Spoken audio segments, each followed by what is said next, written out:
So today's video is going to be about how to fix commercial bank cannot log in Kuwait. For that, the first thing that you'll have to do is head over to your app drawer and make sure that you're searching for the correct app, which should be CBK Mobile if you're in Kuwait. Once you're here, what you'll have to do is head over to your quick settings, switch between your Wi-Fi and mobile data.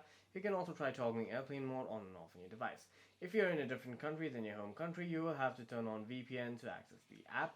However, if these do not apply to you, head over to your recent apps, force close the app and reopen it on your device. If the issue still persists, simply head over to your quick settings, head over to settings, tap on apps, tap on all apps, and then search for CBK or mobile banking. Head over to storage and cache, clear the cache of your app. If the issue still persists, simply head over to your Play Store, search for the app, update it to the latest version, and if it still does not work, head over to your app drawer, search for the app, long press on it, uninstall it on your device, and reinstall it from the Play Store.